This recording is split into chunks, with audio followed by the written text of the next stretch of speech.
नमस्कार, technical analysis course के इस 9th एपिसोड में आपका स्वागत है। पिछले लेक्चर में हमने इवनिंग स्टार, मॉर्निंग स्टार इनके बारे में बात की थी और आज हम कुछ और पैटर्न्स के बारे में बात करने वाले हैं। आज हम शूटिंग स्टार के बारे में बात करेंगे, साथ ही हरामे पैटर्न के बारे में भी बात करेंगे। हरामे पैटर्न में मेनली दो पैटर्न्स होते हैं, बुलिश हरामे पैटर्न और बियरिश हरामे पैटर्न, तो उनको आज हम डिटेल में समझेंगे। ये सारे पैटर्न्स अगले 1-2 लेक्चर तक चलेंगे। उसके बाद हम टेक्निकल एनालिसिस की बाकी चीजों के बारे में भी बात करेंगे। चलो तो शुरुआत करते हैं शूटिंग स्टार से। शूटिंग स्टार कुछ इस तरह दिखता है। तो शूटिंग स्टार बुल ट्रेंड के दौरान आता है। तो यहाँ पर आप देख रहे हो कि शेयर की प्राइस लगातार बढ़ती जा रही है और उसी बीच ये शूटिंग स्टार आ गया है। शूटिंग स्टार भी एक रिवर्सल पैटर्न है जो हमें ट्रेंड में होने वाले चेंजेस के बारे में बताता है। क्योंकि शूटिंग स्टार की बॉडी बहुत छोटी होती है, इसलिए शूटिंग स्टार का कलर उतना मैटर नहीं करता है। तो चलो देखते हैं कि शूटिंग स्टार को देखकर हमें क्या समझ में आता है। जैसे कि आप यहाँ पर देख रहे हो कि ये स्टॉक लगातार ऊपर जा रहा है और उसी पीछे शूटिंग स्टार आ गया है। शूटिंग स्टार की बॉडी बहुत छोटी है, इसके लोअर शैडो नहीं के बराबर है और अपर शैडो काफी लंबी है। तो ये शूटिंग स्टार हमें बताता है कि बुलिश ट्रेंड के दौरान मार्केट ओपन होने के बाद स्टॉक की प्राइस अच्छी खासी ऊपर चली गई, लेकिन बुल्स उस स्टॉक पर अपना मोमेंटम बना नहीं पाए और दिन के आखिर तक स्टॉक प्राइस फिर से उस ओपन के पास जाकर ही क्लोज हुई। तो बुलिश ट्रेंड के दौरान जब शूटिंग स्टार आता है तो हमें इंडिकेट करता है कि बुल्स अपना मोमेंटम खोते हुए दिख रहे हैं। शूटिंग स्टार उतना ज्यादा पावरफुल इंडिकेटर नहीं है, इसलिए बस शूटिंग स्टार के बेसिस पर आपको ट्रेड में एंटर नहीं करना चाहिए। और एक चीज, शूटिंग स्टार की बॉडी और उसके पहले की कैंडल की बॉडी के बीच हमेशा गैप रहता है, तो ये चीज भी आपको जरूर ऑब्जर्व करनी होगी। तो शूटिंग स्टार के बाद अब हम बात करेंगे हरामे पैटर्न के बारे में। देखो, कैंडलस्टिक चार्ट के ये जो भी नाम है वो सारे जापानीज नाम है। तो पुराने जमाने में जापान में हरामी का मतलब होता था प्रेग्नेंट, तो यहाँ पर हरामी का मतलब है प्रेग्नेंट, ना कि आप जो समझ रहे हैं वो। तो पहले हम बात करेंगे बुलिश हरामी पैटर्न के बारे में।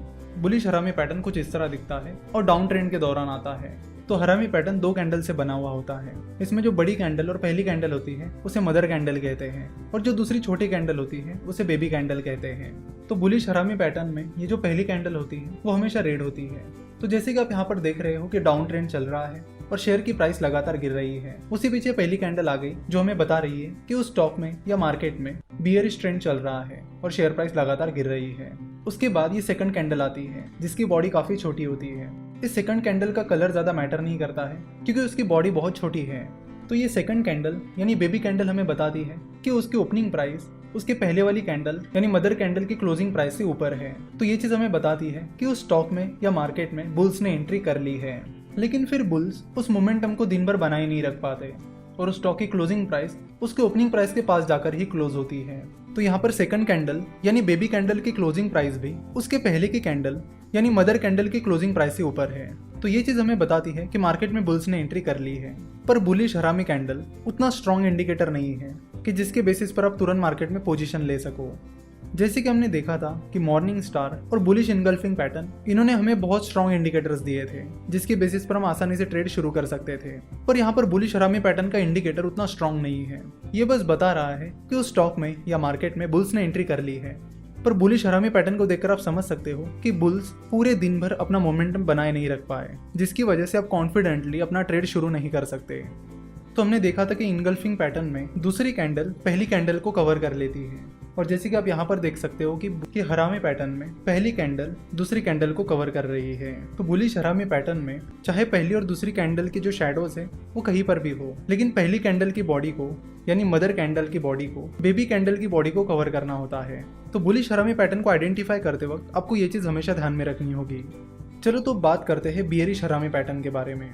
बियरिश हरामी पैटर्न कुछ इस तरह दिखता है। तो बियरिश हरामी पैटर्न की जो पहली कैंडल होती है यानी मदर कैंडल होती है वो ग्रीन कलर की होती है और जो दूसरी कैंडल होती है यानी बेबी कैंडल होती है वो कोई भी कलर की हो सकती है। क्योंकि उसकी बॉडी बहुत छोटी है इसलिए उसका कलर ज्यादा मैटर नहीं करता है।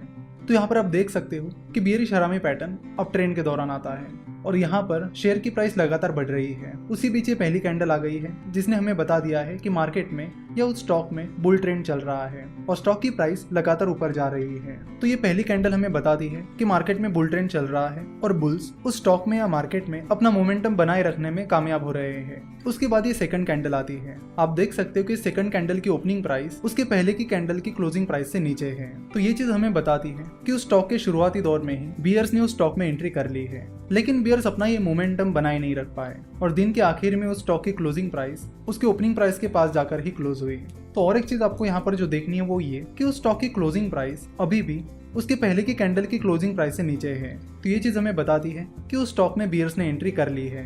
तो यहाँ पर इस बियरिश हरामी पैटर्न ने हमें इंडिकेशन दे दिया है कि बुल्स ने उस स्टॉक में एंट्री कर ली है, लेकिन ये इंडिकेशन उतना स्ट्रांग नहीं है क्योंकि आप देख सकते हो कि इस बियरिश हरामी पैटर्न में बियर्स अपना मोमेंटम बनाए नहीं रख पाए, जिसकी वजह से बियरिश हरामी पैटर्न से हमें जो सिग्नल मिला है वो उतना स्ट्रांग नहीं है जितना कि इवनिंग स्टार का था या फिर बियरिश इंगल्फिंग पैटर्न का था। इसलिए बियरिश हरामी पैटर्न के बाद तुरंत मार्केट में पोजीशन लेना रिस्की हो सकता है। तो पहले हमने देखा था बुलिश हरामी पैटर्न, तो बुलिश हरामी पैटर्न के बाद अगर आप एक्स्ट्रा रिस्क लेना चाहते हो तो आप बाय पोजीशन ले सकते हो। सिमिलरली बियरिश हरामी पैटर्न के बाद आप अगर ज्यादा रिस्क लेना चाहते हो तो आप उस स्टॉक में शॉर्ट सेल पोजीशन ले सकते हो। बेहतर होगा कि आप पावरफुल सिग्नल्स की तरफ ध्यान दो और उनके बेसिस पर मार्केट में पोजीशन लो।